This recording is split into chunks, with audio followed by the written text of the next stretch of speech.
గౌరవించి సన్మానించి వారికి మంచి దక్షిణ ఇస్తే సర్వ పాపాలు పోతాయట. మరి మనం పుణ్యక్షేత్రాలకు గాని 12 సంవత్సరాలకు వచ్చే ఒకసారి పుష్కరాలకు గాని మనం వెళ్ళనక్కర్లేదు. మేము ప్రార్థన ద్వారా రోగాలు తగ్గిస్తామని అంటే మీ చేతులు చిన్న బ్లేడ్ ఉంటే వెంటనే దిగండి.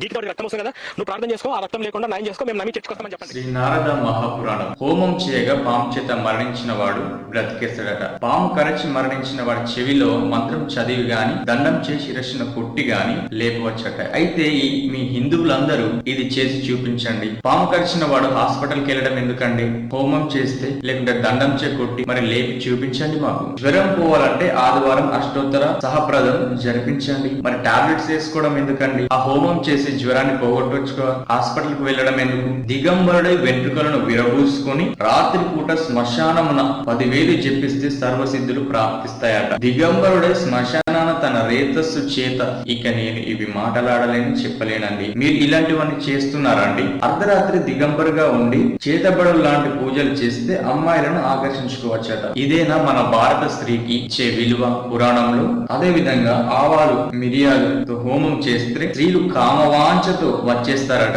ఇవేనా భారత స్త్రీకి విలువనిచ్చే పురాణాలు? శ్మశానంలో చేసే చేతబడులు ఇక్కడ కనిపిస్తున్నాయండి. స్త్రీ ద్వారా జగత్తును వశం చేసుకోవచ్చట. అదే విధంగా అశ్వవేద యాగాలు చేస్తే గుడ్రాన్లు గర్భం ధరిస్తారట.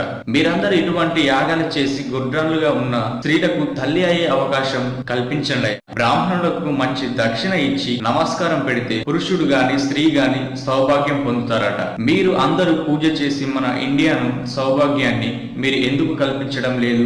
బ్రాహ్మణులకు సంతోషపరిస్తే బాల్యం వయసులోను ముసలితనంలోను చేసిన పాపాలు పోతాయట. అదే విధంగా గణపతి దేవునికి అటుకులచే హోమం చేస్తే కోరింది దొరుకుతుంది. గొడ్రాన్లకు గర్భం తెరవబడుతుందట. ఇవి చేసి చూపించండి మాకు. పాలు తేనె కలిపి చాగ మాంసంతో హోమం చేస్తే బంగారం పొందుతారట. ఈ విధంగా చేస్తే మన ఇండియా బంగారు దేశంగా మార్చచ్చు. ప్రతి పేదవాని ధన కుల మత భేదం లేకుండా ధనవంతులు చేయవచ్చు కదా. ఈ పూజలు హోమాలు చేసి మా భారతదేశాన్ని అభివృద్ధి పరచండి.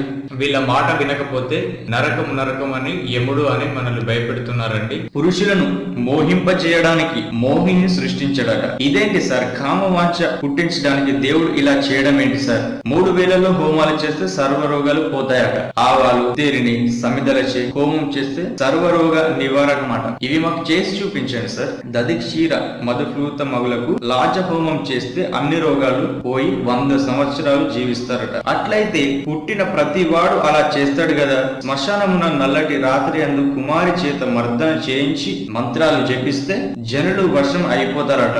ఇదేనా చేతబడి హోమంలా ఉంది? స్త్రీని చూస్తూ తాగుతూ పొందుచూ మహారాత్రి అందు బలి ఇవ్వాలట శ్మశానంలో. కానీ ఇక నేను ఇలాంటివి చెప్పడానికి సిద్ధంగా లేదు. ఇవి చదివితే గనక మీకు అర్థమవుతుంది. వరి పిండి చేత బొమ్మలను చేసి జపించి ప్రాణ ప్రతిష్ఠ చేస్తే ఇటువంటి వ్రతాలు చేయడం వల్ల ఇష్టమైన కన్యలను పొందవచ్చటండి. ఒక స్త్రీకి ఎంత మాత్రమైన గౌరవం ఇవ్వడం లేదు. వరిపిండి చేత బొమ్మలను చేసి మీరు ఇష్టమైన కళ్యాణం పొందుతారా చెప్పండి సార్. పుట్టిన పిల్లోడు 3 రోజుల్లో తేనె నూతులతో సలాకచ్చే నాలుక మీద మంత్రం రాస్తే బాలుడు అద్భుత కవి అవుతాడట. మరి అందరూ చిన్నప్పటి నుండి ఇలా చేస్తే మన భారతదేశంలో నిరక్షరాస్యత ఎందుకు ఉంటుంది? అందరూ పండితులే అవుతారు కదా.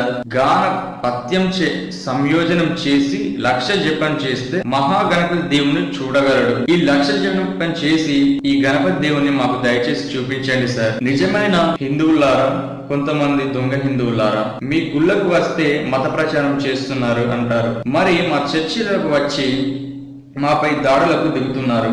మా ప్రభు మాకు నేర్పిన శాంతి ప్రేమ చూపడం వల్లనే కదా. మరి మీరు మసీదులకు వెళ్లి ఖురాన్ తప్పు అని వారి నమాజులు ఎందుకు ఆపడం లేదు? ఎందుకు? వారంటే భయమా?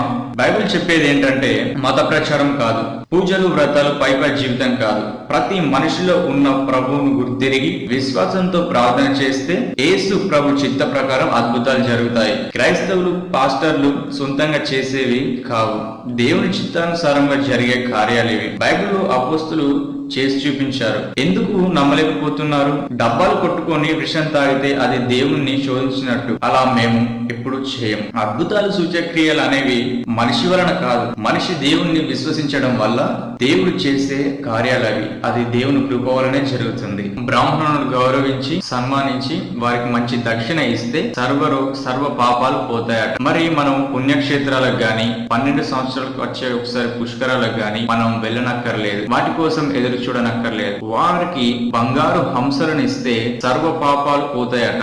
మనము తిరుపతి దేవాలయంలో బంగారు కానుకలు గాని డబ్బులను గాని ఇవ్వనక్కర్లేదు. బ్రాహ్మణులకు బంగారు హంసల జంటనిచ్చి మన సర్వ పాపాలను పోగొట్టుకోవచ్చు కదా. మరి తిరుపతి దేవాలయాలు దర్శించడం ఎందుకండి? ఇవి చేసి దయచేసి మాకు చూపించండి మీరు. నేను ఈ వీడియో చేసింది హిందువులను బాధ పెట్టడానికి కాదు. కొంతమంది దొంగ హిందువులు బైబిల్ను తప్పుపడుతూ బైబిల్లో ఉన్న వాటిని చేసి చూపించండి అని అడుగుతున్నారు. హిందూ ధర్మ ప్రచారాన్ని చేస్తున్నారు. ఈ అద్భుతాలు సూచక్రియలు దయచేసి నిజమైన హిందువులారా మాకు చేసి చూపించండి అని వారికి చెప్పండి. ఎవరి మతాన్ని వారు గౌరవించండి. పక్క మతాన్ని దయచేసి కించపరచడం గాని దూషించడం గాని చేయకండి. మీరు చేస్తే ధర్మ ప్రచారం, మేము చేస్తే మచ్చ ప్రచారం అవుతుందా? ఈ పురాణాలను నమ్మము అని చాలా మంది అనొచ్చు, ఈ పురాణాలు మావి కాదు అని చాలా మంది అనొచ్చు. అయితే ఇవి మీవి కాకపోయినట్లయితే ఇండియా నుండి మొత్తం తీసివేయండి. అప్పుడు మేము ఇవి చదివి మీకు చెప్పాం కదా. ఇందులో నుండి చిన్నవాణ్ణి ఈ వీడియోని మీరు చూశారు కదా. మన అందరము భారతీయులము, కలిసి జీవిద్దాం. కృతజ్ఞత.